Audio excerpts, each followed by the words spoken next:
Alright, let's just get into some good books coming out this February.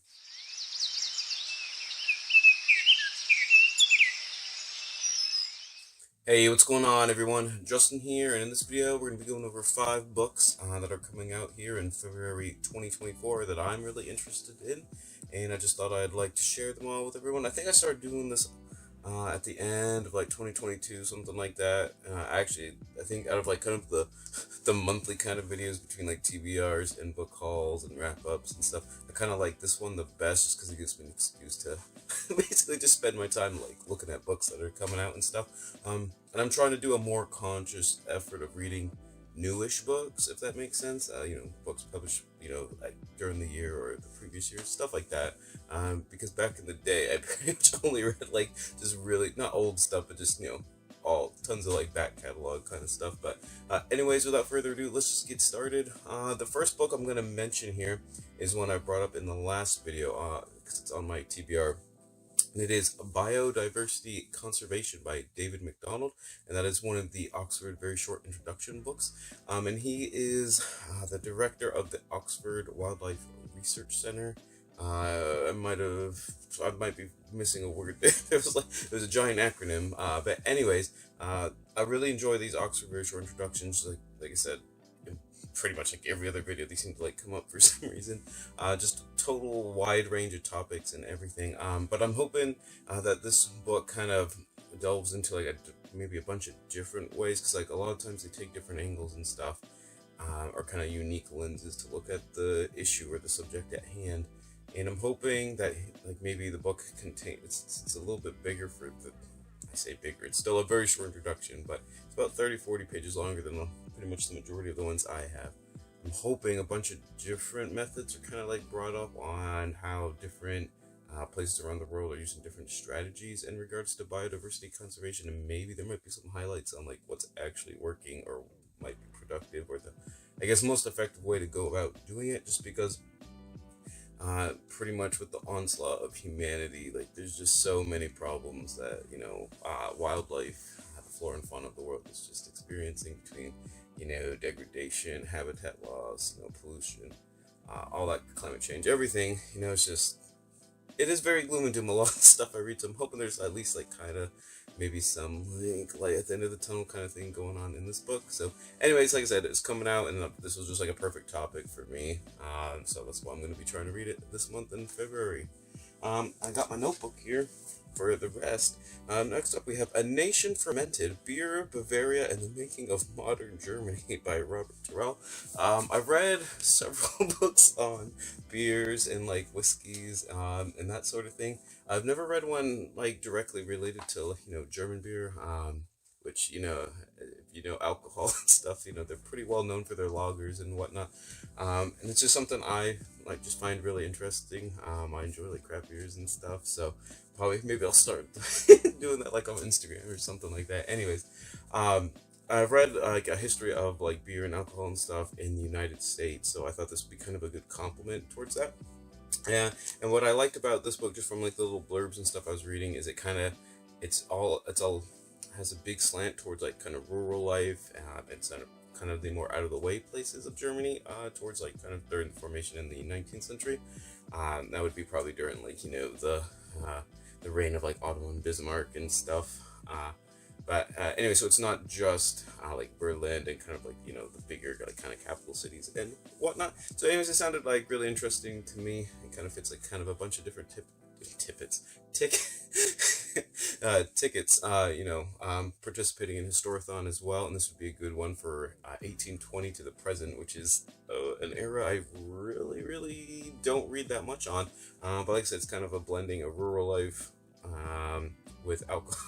With alcohol and beer, and also being kind of like I say modern-ish history, post 1800 or whatever.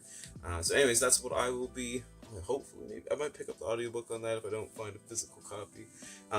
Anyways, moving on to the next one, kind of in regards, since we were talking about rural life, we have A Brief History of the Countryside in 100 Objects by Sally Coulthard. And there's a couple types of books I'm really a sucker for. One in regards to like biology and nature books. You know, if you have the hidden life of or the secret life of, you know, and insert random plant or animal there, I'm just like a sucker for it, and I will probably pick it up as well. And the kind of the history analog to that is the, the object version. History of the world in like 6 glasses or whatever it was, and there's just been tons of them. The history of Shakespeare world and objects and things like that. So I live in a super rural place. I think the population density is like 8 people per square mile. It might be 9 now. It might be 9. I think it is 9 officially per square mile or something like that. Of course, like one family moves away. That's probably gonna like bring it down. But anyways, I really enjoy just like country living.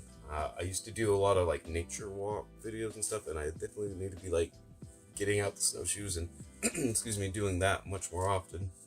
I know a lot of people enjoyed that and whatnot. Like I said, I've never heard this author before, never heard of this book, but like I said, it was just, a history of the rural countryside and 100 objects. I think it's going to be like really fascinating, just dealing with, I'm assuming like a lot of kind of the like old school, like, farmhouse type buildings, maybe like different, I don't know, ways they made paths and stuff back then, like the different hedgerows. I don't know.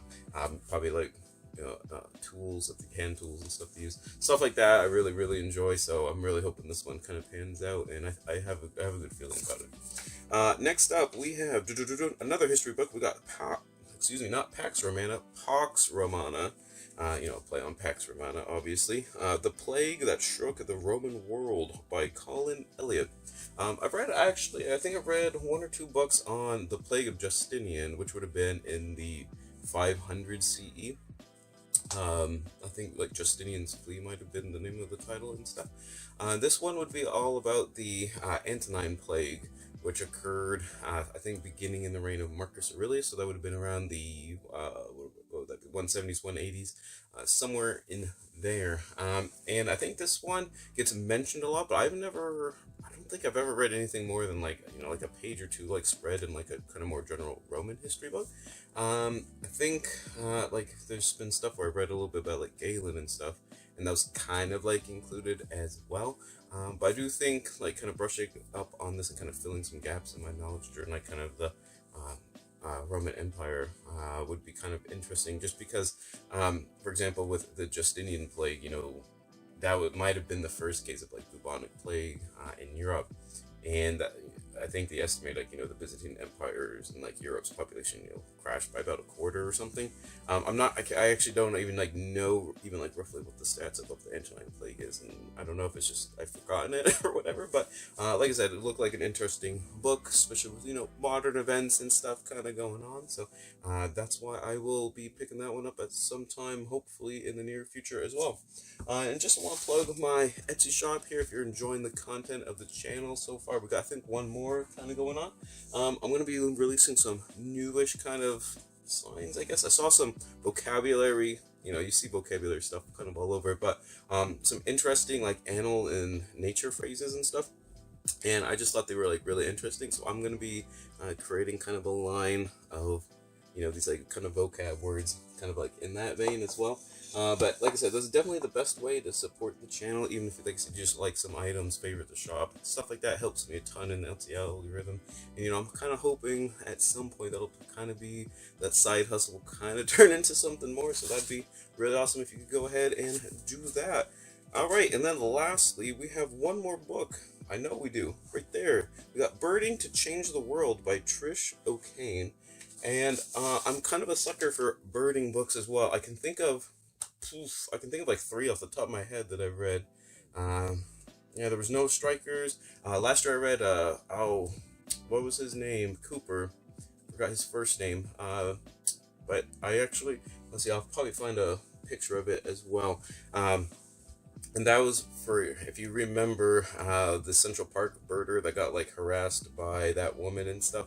That was him, and he has a really interesting story. And I've just had really good luck with birding books, so I'm hoping this one kind of pans out as well. There's actually quite a few now that I'm like thinking about it. I'll probably have to read this one. Like I said, I don't know anything about this author, but I really enjoy birding, and it's kind of something I want to kind of keep delving into and kind of expanding on, like just like myself. With, like I said, I have all my like field guides and stuff over there. I'll probably have to do a shelf tour at some point when I get the courage to go ahead and do it. But I think this one has a lot of like kind of grassroots emphasis on, you know, getting people outdoors. And once people start birding and that sort of thing, you know, they become more aware of like the environment, nature, kind of like what's going on in the world around them, and their like kind of local communities and the bigger picture and stuff like that. So it looked really interesting to me, and that's why I will be picking that up as well, hopefully in the near future. So there you have it. Those are 5 releases that are coming out in February 2024 that I'm really interested in. Let me know if any of these sound good to you. And if you know of any other, like I said, nonfiction releases that are coming out in February, leave a comment down below. I'd love to check it out. You know, if you liked it, this video and all that, you know, like, comment, subscribe, all that kind of thing. But whatever else you're reading in the month of February, always remember, read victoriously.